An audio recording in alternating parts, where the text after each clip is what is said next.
Hold on for a second. What's up, YouTube family? I would like you guys to make sure you like and subscribe to our video. It would help us get into the algorithms so we could be seen and bring more engaging content to you guys. So, like I said, like and subscribe to our YouTube channel. Appreciate you.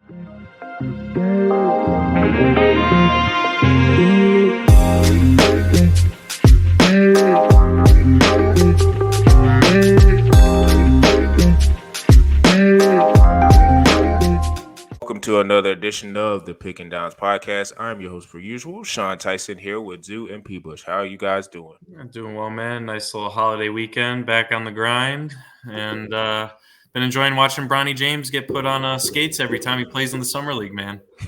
Nepotism at its finest. Yes, sir. Man. Yes, sir, man. Yes, sir. Yeah, 4 days off is a beautiful, beautiful thing. Yes, I don't remember the last time I had a 4-day straight weekend because it's a beautiful day. I forgot what freedom felt like. What freedom felt like. Dude, did you forget your computer password for work, man? Sometimes that happens if you don't go on it enough, man. Yeah, and I was going to lunch today and I missed the turn. I was like, oh, forgot the route to go to lunch. Yeah, there you go. It felt so long because I haven't been in the office since last week. Because of July 4th weekend. So it's been a while since I've been in this working groove. But, man, I miss summer. I miss being a kid in summer, man. That's all I got to say. I miss being a kid in summer. There is no summer when you're an adult. Too bad, Zoo, there's no sports that you love to complement that, man.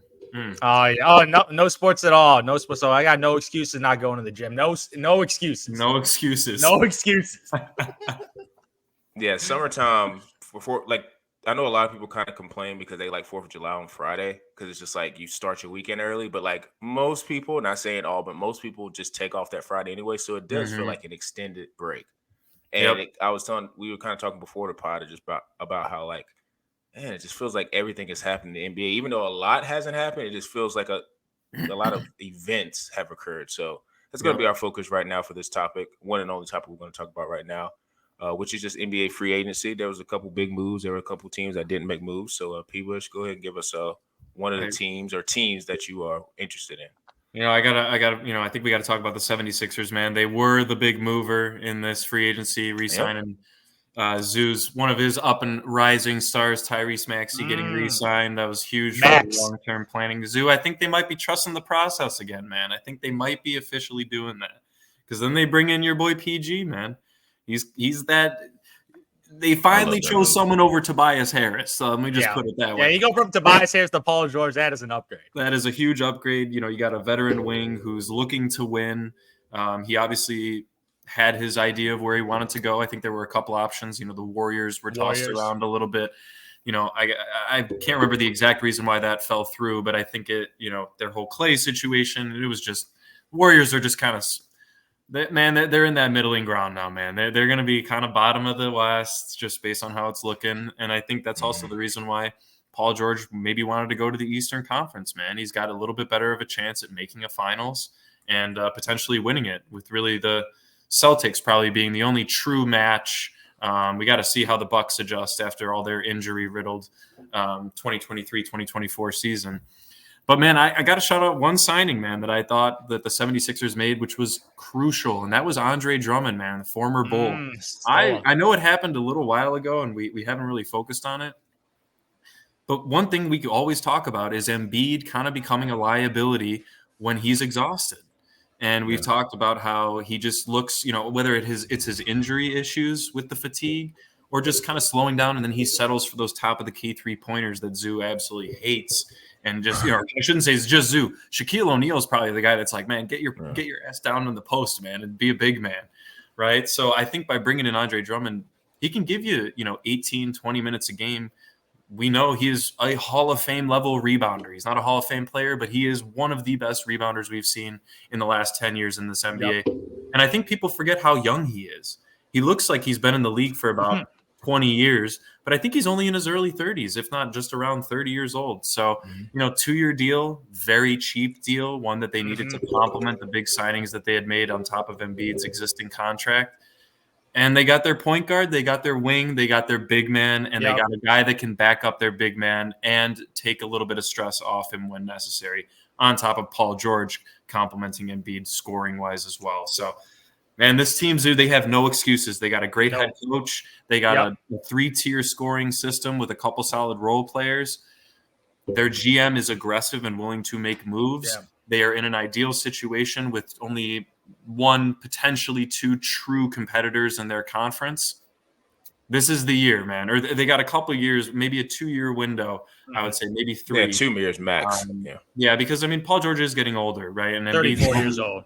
34. Yeah, and Embiid's only going to have more injury issues or fatigue. He got a body of a 34-year-old. He's got a body. Yeah, he does have a body of a 34-year-old with a lot more weight putting on every step. So I'm interested to see what they end up doing. But, that Drummond signing, I think, was the one that flew under the radar for a lot of people because you need those types of guys, man, that can come in. Hartenstein was a perfect example for the Knicks this year.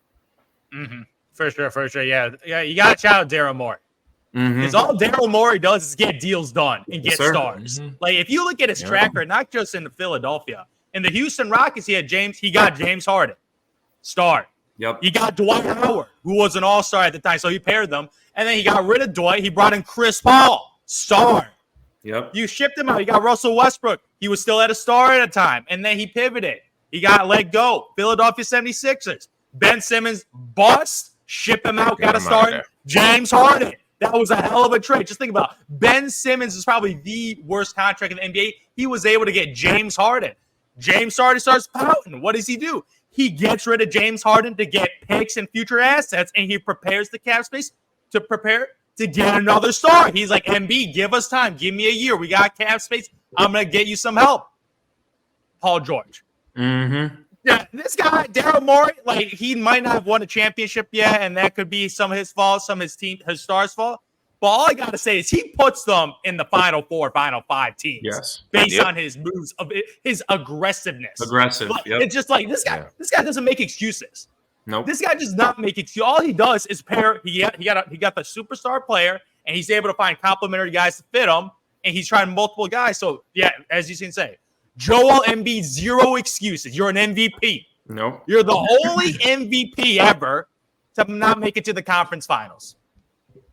That's embarrassing. And you're in the East. You're not in the West. You're in the East. So the road to the Eastern, like Tyrese Halliburton has made it to the Eastern Conference Finals. Trae Young in his 3rd and 4th year has made it to the Eastern Conference Finals. So you're talking about these guys that are, I would say, worse players than you, made it farther in the playoffs, and a lot of the playoffs is your fault. It's not like you balled out and your team didn't get it done. It's like you didn't show up and your team has lost. And Zoo, his 1 year running mate, Jimmy Butler, man, he ended up leaving him and then going to make a couple runs to the conference finals. The NBA finals. Yep. So like Joel Embiid, you got all the accolades now. You're now Olympic. You're probably the starting center for the Olympic basketball team. So you got every freaking award you got, and you got a squad. You got a squad now. You got Tyrese Maxey's the perfect point guard for him, with a Paul George who's your 3rd option. Paul George that is a luxurious. That is a very luxurious 3rd option because I think PG is more of he's a 2. He's definitely not an alpha, but he's a 2. He's a sidekick. But him as your 3rd option, go win a chip. No excuses. No excuses. So Embiid. Great point. And they got Caleb Martin, your boy Caleb Martin. Yes, they did get Caleb Martin, they did. They got him for less money, too. Oh, yeah. $32 million over 4 years. No, 4-year deal. Yeah, so he gave him $8 million a year. So they got him on a nice, great contract when contracts are just excruciating big. Like, you like, what? Like, I like Hartenstein, but that dude got $80-something million. Yeah. Like, Hartenstein is a nice player, but $80+ million, that is a lot for a center. And he might not even start. Right. So that brings me to the point. That brings me to a point. You go from a great GM and Daryl Morey. I got to shout out Sam Presti. Because what Sam Presti done is get the best role players you can get. Isaiah Hartenstein and my man, AC, Alex Caruso, man. Thank you. Thank you, Alex Caruso, for your services. You got to move on to better things because you deserve to be on a playoff team. You don't deserve to be on this bum franchise with the Chicago Bulls, wasting your career, wasting your all-NBA defensive performances, wasting your three-point shooting. What a waste on this pitiful franchise. Go have success with a GM that actually knows what the hell he's doing because I don't know what he's doing. Jalen Smith 3-year deal, $27 million. My asshole, man. He didn't even play in the playoffs, and we gave this brother $27 million. That's a big signing. Could have just signed Andre Drummond again. Youth movement. We're tanking. Yeah, Zoo just a tanking sign. That is a tanking sign. When Zoo's, all I said to Zoo after the Demar trade, and I'm sure he'll talk about that shortly, was he just sent a tank emoji. That was literally, or a tank. Tank on the E. That was it. That was it, man. Yeah. Oh yeah. We'll talk about that later. But dude, Alex Caruso, what a piece. Yeah. He's the definition as a playoff player. Two-way guy, improved his three-point shot, could play off the ball, high IQ, team defender, and on-ball elite perimeter point and attack defender. And you got Hartenstein, who's an elite defender, rim protector down low, who could pass the basketball. Yep. So right now you beefed up because right now Sam Presti's saying we got our stars. Like we don't need to add a veteran star. Like we got Shea, who's MVP caliber. We got Jalen Williams, who's going to go into his third year, and he's gotten better every year. He's the wing guy. You got Chet Holmgren, who's that third option, a.k.a. like a Chris Bosh type rim protector, rebounder, and elite three-point shooter. And you add AC and Hartenstein? You can make Dort? With Lou Dort as perimeter, like hounds on defensive end, you got potentially multiple All-NBA perimeter defenders. Dude, that right there. Deep. That right there is the Mavericks stopper, what I would like to call Alex Caruso on Kyrie and Lou Dort on Luka, man. Yeah, like the perimeter defense is out of this world right now. Sam Presti, and the crazy part is he didn't give up any picks. None. I cannot believe the Bulls didn't get a pick. That's so unbelievable, bro.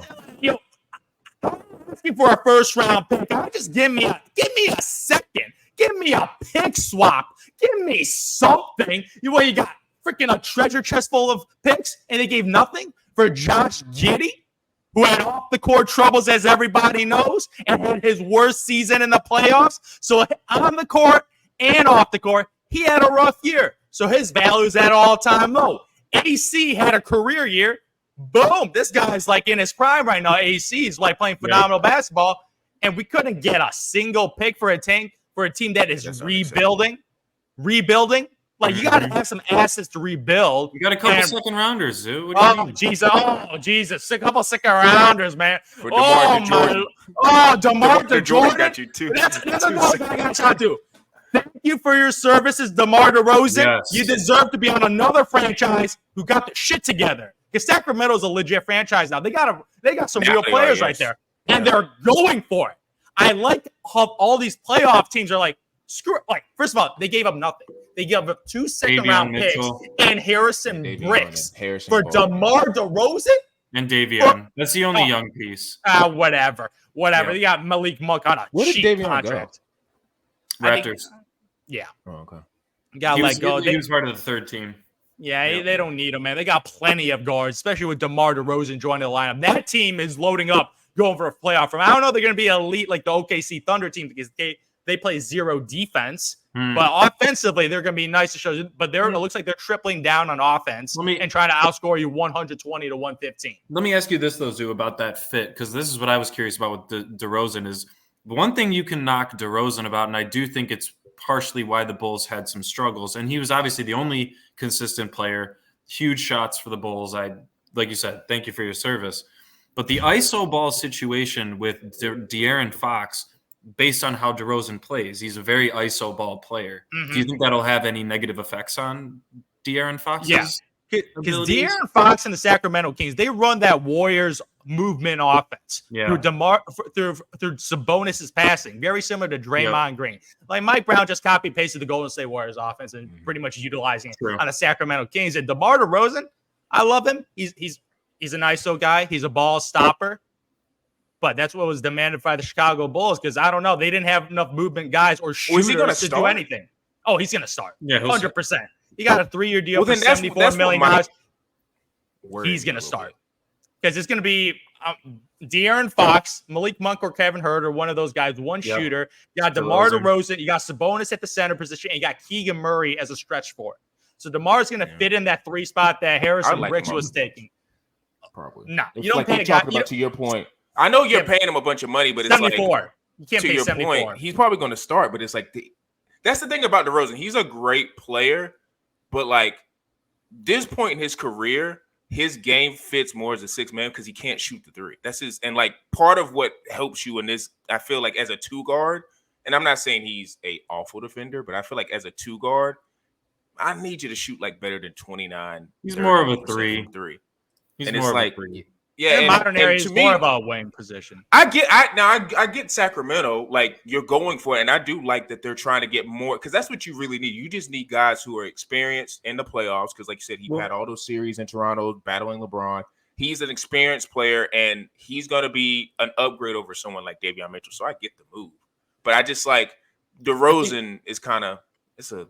Well, Sean, I think the big one though for them though is that they like Keegan Murray as at the 4. And now I love him. He can reign. And you know what, Zoo? I know they weren't going to get him back in that trade, but I was really hoping they were trying to gun for Keegan Murray. I know they wouldn't give him up. No, he's probably untouchable. But to your point, though, Sean, you know, they got Malik Monk, Herter, and Keegan Murray to kind of run the 3-point line. They're going to run pick and roll with De'Aaron Fox and Sabonis, and they're going to force DeRozan to be the guy when they need a shot to be made. And their pick is another versatile guy that's exactly. I mean, I don't know how good he is. And he draws fouls. Athlete. He draws fouls, too. He's so good at getting to the line and just slowing the pace of the game down just enough to give their defense a little bit of a break.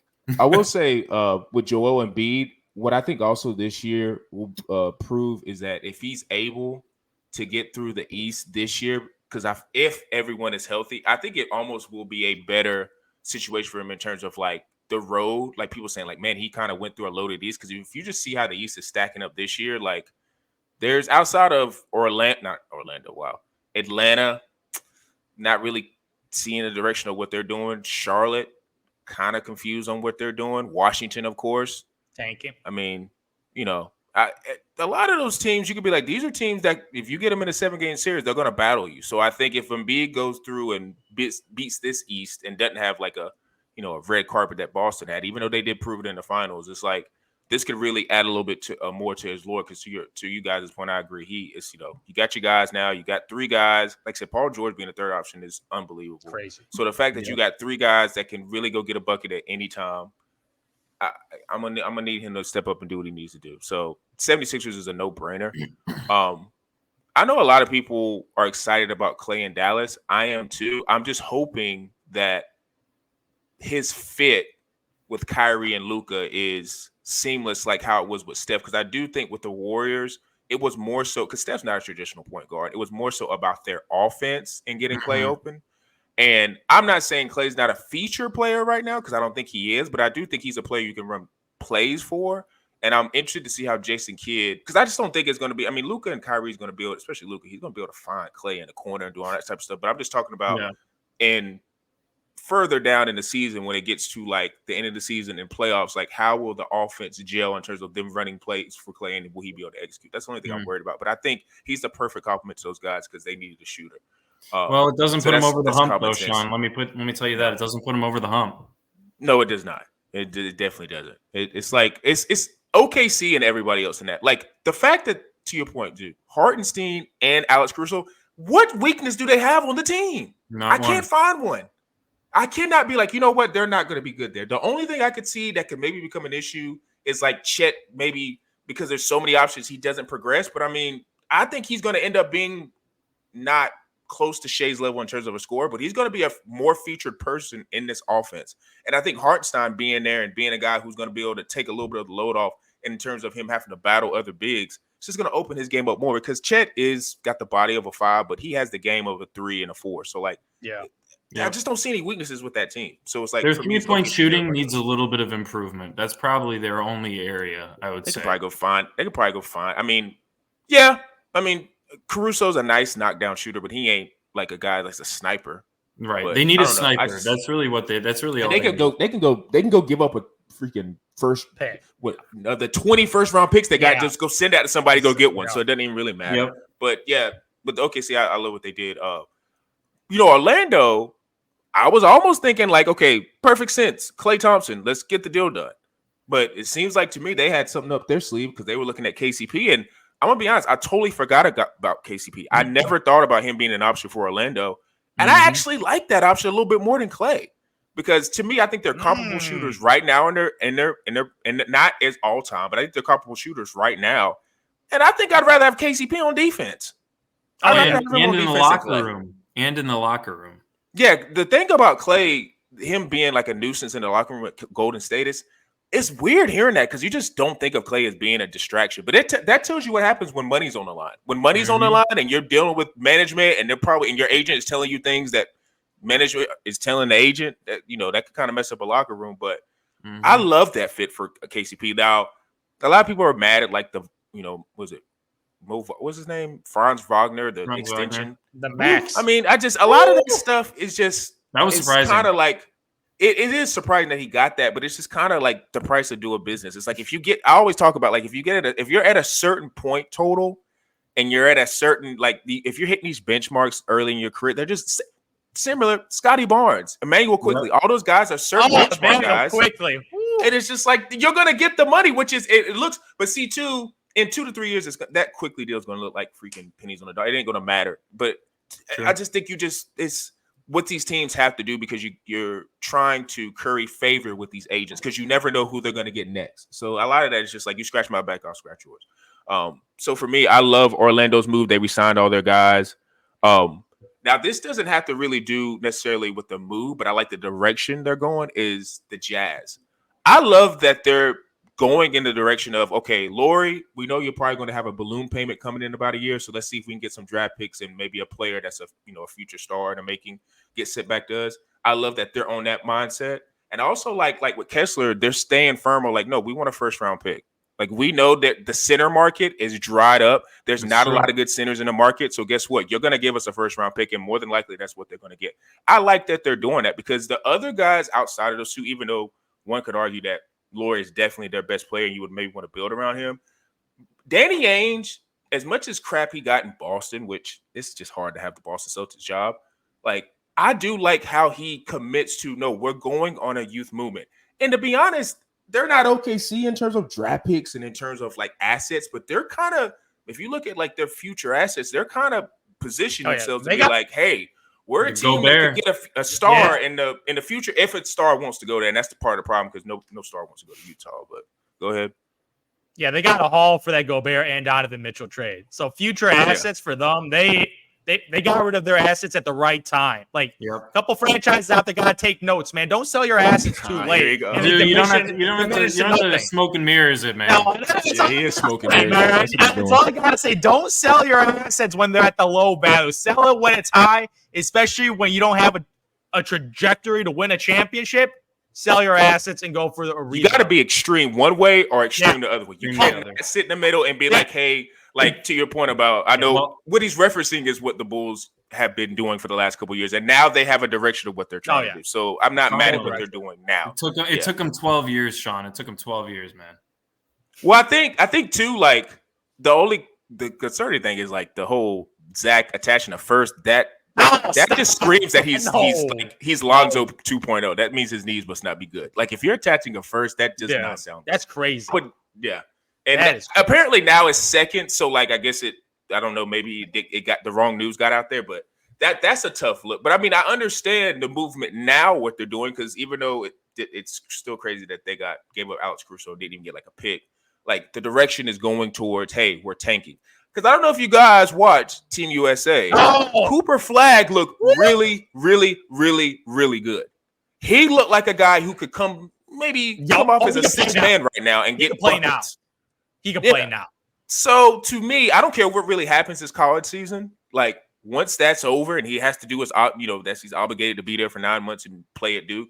Like once that's over, you're hoping if you're a Bulls fan, if you're a Wizards fan, if you're, one of these bottom feeder teams, hey, we're at the bottom because you get a guy like that, all of a sudden your future is looking very bright. So I'm not mad at like Utah because some could argue Cooper Flagg just if you're into demographics and how the NBA is set up, Utah almost looks like a match made in heaven for Cooper Flagg. So it's kind of like I see Utah as like, no, we don't want to pay Lloyd or pay Lloyd. No, we don't want to deal with Walker Kessler. Like we're trying to get off all these assets to be as bad as possible because now, if Cooper Flagg is there, then maybe if you are in the top 2 or 3, you maybe have enough assets to get to the number 1 pick and be like, hey, we'll give you 4 or 5 first round picks and a couple of players, and we want to get number 1, which if I'm the number 1 pick, I'm not going to trade out. But you never know. Utah has a lot of options. So I kind of love what they're doing because they're positioning themselves for a guy like him.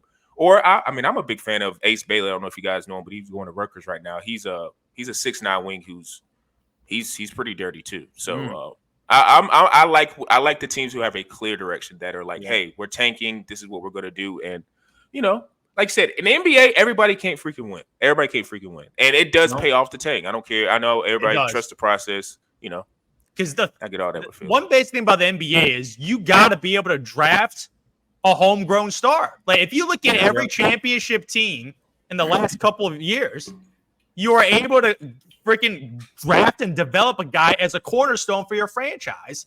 And Boston Celtics just proved that it was Jason Tatum, Jaylen Brown. Nuggets. That was their cornerstone. Yeah, Nuggets with Nikola Jokic and Jamal Murray. Obviously, the Warriors with the Splash Brothers.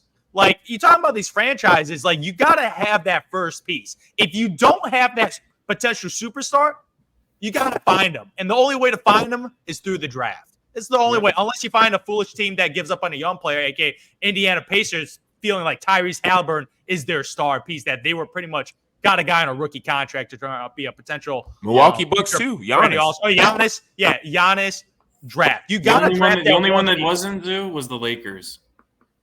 The Lakers is but they have a history of doing because Magic was homegrown and Kobe was homegrown, so that they are an anomaly with that because they got LeBron. But they won with Shaq, LeBron, and AD. Those are the only 4. And see to that point.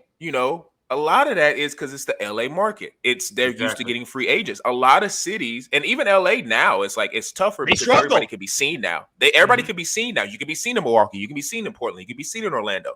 Social media has made it to where you don't have to be in LA. So it's like, unless you like the state taxes and I guess the pretty women that are there, it's like, why are you trying to go to LA?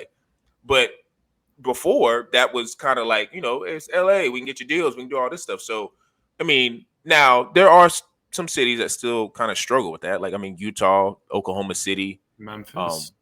Memphis is kind of tough. Like there's, and Milwaukee probably without Giannis is probably a tough city to get somebody up, to go play in there. Boston historically hadn't got a lot of free agents. That's why it was very important for them to get draft well and get homegrown stars. Because if I almost guarantee you, if Jason Tatum and Jaylen Brown was not on the Celtics, they're not going there to go play in Boston. No. No. So I think it's important, to your point, to always have homegrown stars. Even like with Cleveland, like LeBron didn't get it the first time, but he went back. He was a guy that they got. Kyrie Irving and Kyrie Irving, number 1 pick. Yeah, so it's like you got it. The draft is the way in the NBA. You got to draft. And 2, it doesn't always necessarily. 95% of the time it's usually top 5 picks that are the guys who are the superstars. But it's like, Giannis, mid-round pick, like Halliburton, mid-round pick, Jokic, like second-round pick. If you're if you got an elite scouting department, you can find your star, and once you find them, it's gotta, that's where the hard part comes in. It's like finding a star, they would say, is the hardest part. But then it's like once you find a star, you have to do your due diligence as a management staff to surround the star. Oh yeah, and not be complacent with like, well, we have a superstar, he's gonna get us to the playoffs, and we'll just hope. It's like, no, get him the necessary help, because if you give him the necessary help, it'll pay dividends. So yeah, NBA free agency, we kind of went through and stated all the teams that kind of did, some great moves and some teams that kind of just stand at pat, but.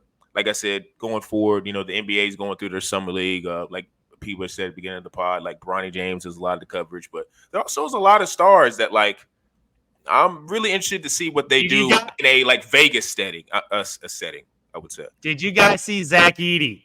Oh, he dominated. He looked Summer League Zoo.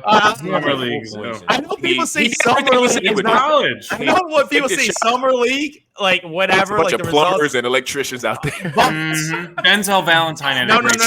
Truck drivers. Oh no.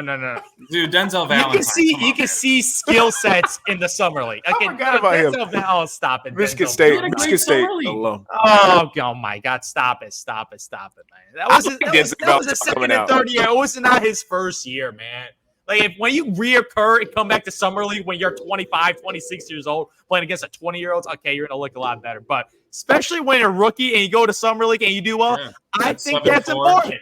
That's important. And Zach Edey, he looked like that rim protector right now. He looking big and bulky, mobile like a Brooke Lopez. Yeah, wait till looking nice. Zoo. Him and John, baby. Him and John. That's a nice screen. He sets a nasty screen. He does. Because he's so freaking huge. Like, well, I'll say Zoo is once he sees Anthony Edwards coming down the lane about to dunk on him, I don't think he's going to be as good of a rim protector. Bring it. I'll tell you that. I'll bring Zach Edey behind me, man. I'm ready. All right. Ja will get him ready in practice by dunking on him, so he'll know what to expect with that. He'll probably tear his knee in the process, man. Jesus. Yeah, but I'm really Summer League is that's actually one of the events I want to go to, like a bucket list item. I would love to go to Summer League and just go see a bunch of those guys play. Yeah, that'd be cool. Yeah, I'm excited for the NBA free agency. I mean, it's kind of almost over a little bit, and I'm ready to see the Summer League. So you guys make sure you're tuning in to Tyson Talks _ on Instagram, where you can get all these type of clips where it comes to basketball, maybe reposting some stuff for fantasy football because that's right around the corner. Make sure you're on our YouTube, Quantrell Knows, where I'm posting a similar type of stuff.